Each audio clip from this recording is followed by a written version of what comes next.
Cathar Love, number 67.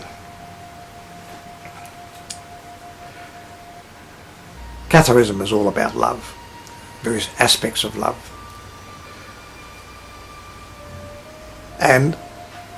But I wonder also, love tends to be airy-fairy. We see it on Hollywood, and we fall in love. We've talked about falling in love in the previous one. But love has just loving somebody has an extremely powerful influence. Now, not many would disagree with that. But I just wish to tell two stories, which I've told some time ago, but just to reinforce it, and as to how one can, in practical terms, use love, the power of love. And one was a friend of mine, and it was a dance night, and he came up to me, and I don't know why he particularly asked me, but he said, "John, I've got a problem." He said, "The mailman folds up my mail before he puts it in the letterbox." So I said to him, "Get a bigger letterbox." No, he said, it's big enough. He said, sometimes they're photographs. He said, it's quite annoying. And I said, well, talk to the guy. I'm sure he'll listen to you. And he said, well, this is the problem. He said, I'm a guard on the trains, and he said, I work from every night from midnight until 8 o'clock in the morning, and I go home at 8 o'clock, go to sleep, and so the mailman always wanders past when I'm asleep. So I suggested, just out of the blue, I said, look, why don't you just have loving thoughts about the guy, that he gets on well with his family, he gets on well with everybody, his boss, he gets on well with the dog. It doesn't matter, as long as they're positive and loving thoughts about the guy. I hope he's making plenty of money, he's becoming financially independent. Doesn't matter. But make those positive statements and be sincere. So he said, I will.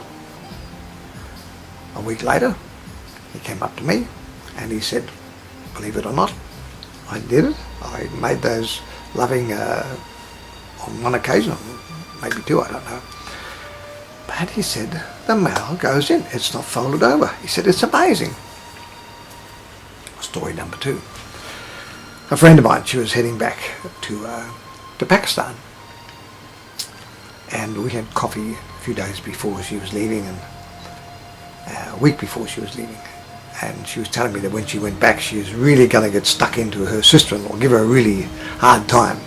He said, because every time I go there, each time I wish to talk to my brother, have a private conversation with him, she has him doing something else, go down and do some shopping or help with the washing or help her put out the washing. Anything, but it stops the two of them from having just a private brother and sister conversation. So she said, I'm really going to lay into her. And I said, look, anger begets anger. I suggested the same thing. Why don't you just have really loving thoughts towards your sister-in-law? That she's getting right, that the money's okay, her sex life's okay, she's getting on with the kids, the mother, the parents-in-law, all these things.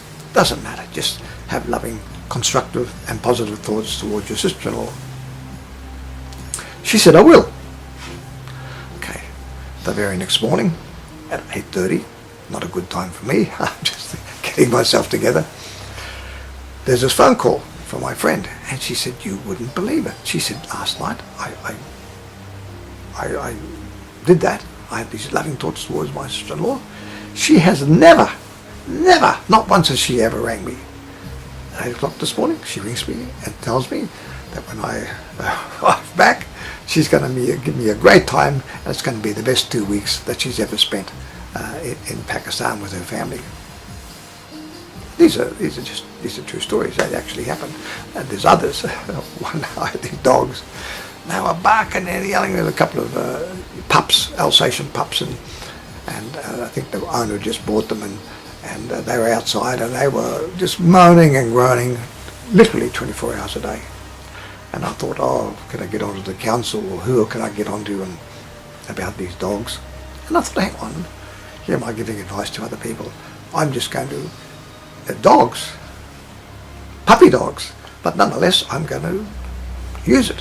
So I thought about the dogs, and I imagined, I said, look, you're secure, you're master and mistress, they love you, you can feel secure, and I surrounded their kennel in a white light, and just said, in there you're nice and warm and comfortable, and you're very, very safe. And these are the thoughts that I actually gave the dogs. Now, it took about, I can't remember, probably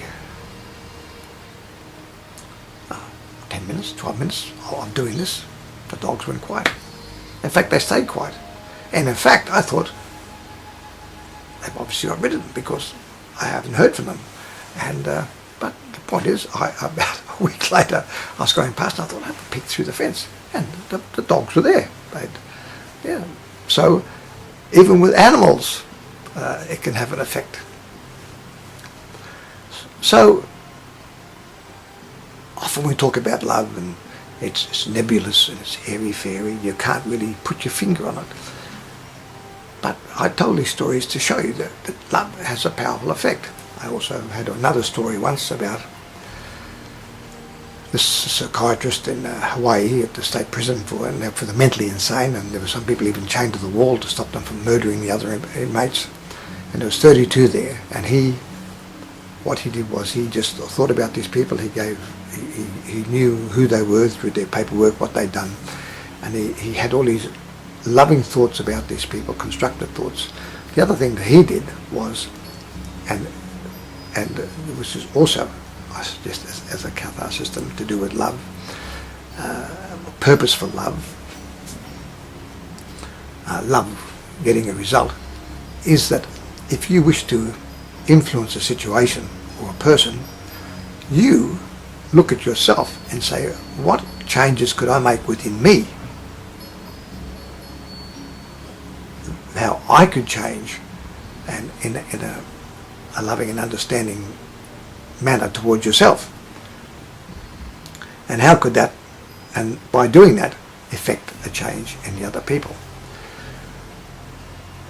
Without going into the story, the thing was, within 2 years, all those dangerous mental patients were going about their business, and eventually they all actually got discharged. And this was the method he used. Okay, I can't guarantee its veracity, but it's certainly something that happened, and it was a state institution, and it's on Google, and it's quite well known. So who am I to doubt it? And I do quite believe, because I do believe in the power of love. So Cathar basics, I've just gone over Gnostic Cathar basics, because it's about love. It's about unconditional love. It's about using love to create a better world, a better place for you, for me, for your family, for everybody. So what I did before I came on, I jotted down basics about Catharism, which I just wish to go over and just put them in some order. So Catharism is all about one person, you. About learning to love yourself through understanding, so that you can better love and influence others. So we've talked, if you feel better about yourself, you feel greater, you feel more loving towards yourself through understanding yourself. If that in itself will influence others. It's not about you following anyone else. It's about you transforming your life until you have acquired absolute peace of mind and tranquility of soul. Now, I haven't got much, but I've got peace of mind and tranquility of soul. I'm at that very happy level in my life, and where I accept what's happened and and everything was necessary, 3 wars and all that, to get me to this point here. So to me, this is a real signposting that you're on your way, when within yourself you have peace of mind and tranquility of soul.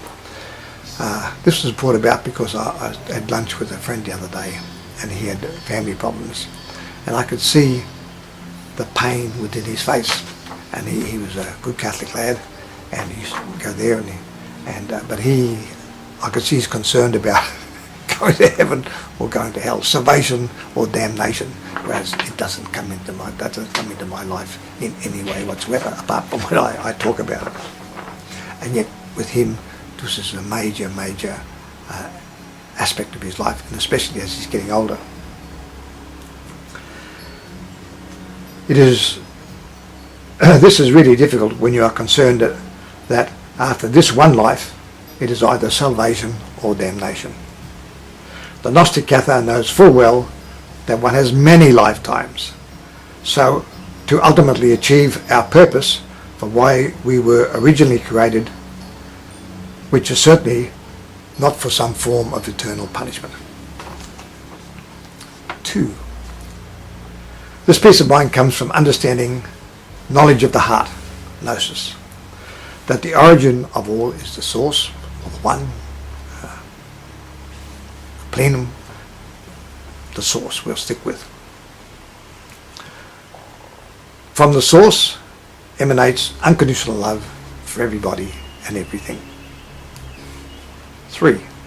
Because everybody is endowed with the capability of both good and evil, we will have those who are less evolved,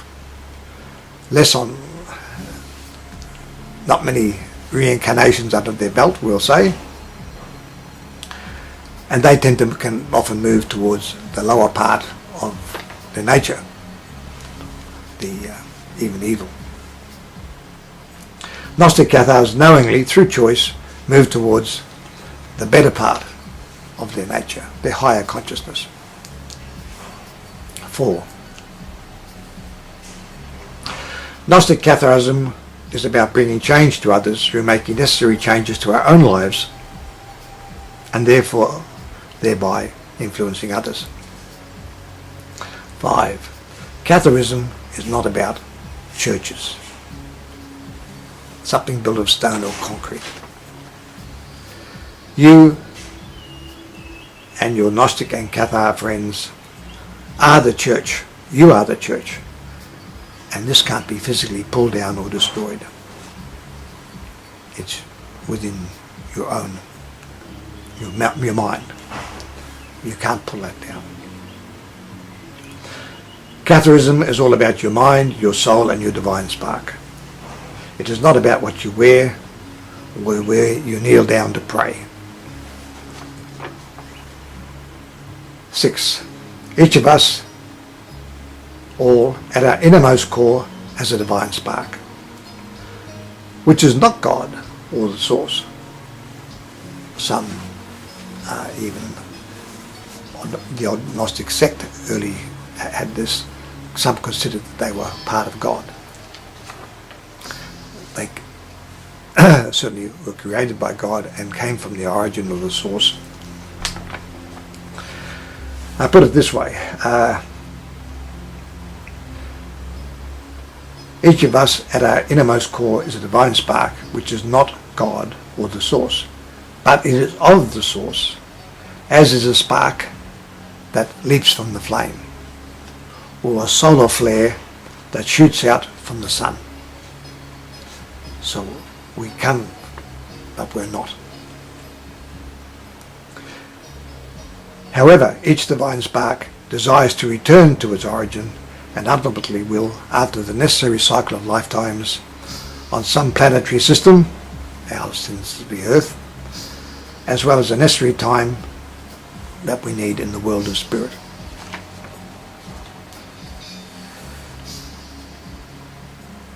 7. Catharism will again be about bringing change to the world, in that a Cathar learns to influence others through change by creating loving changes within our own lives, which will create a loving energy to further transform ourselves and that of others. So we bring change to the world by the fact that we make changes to ourselves. 8. When a Cathar conscientiously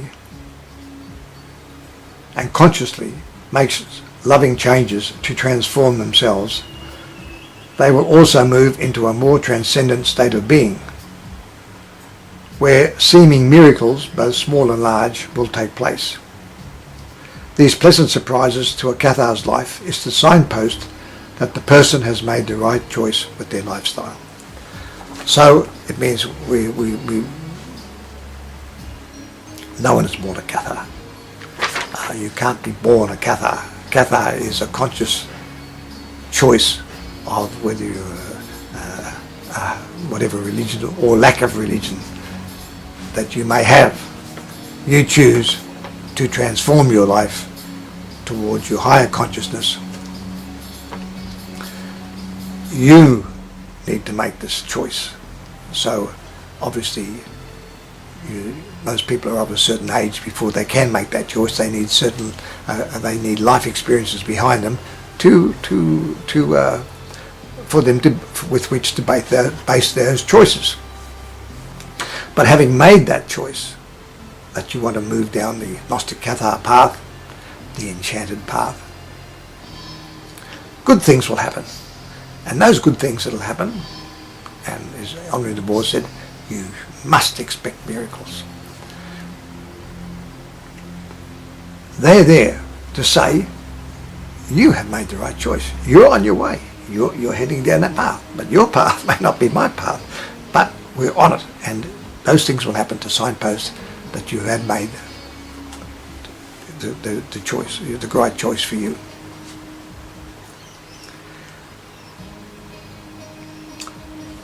Nine, finally, a most important aspect of Catharism is that the person who has chosen the enchanted path of Gnostic Catharism will come to know it is a way of life, that it is a state of being which brings peace of mind and tranquility of soul. So within that, I've tried to encapsulate the basic philosophy, down-to-earth philosophy of Gnostic Catharism.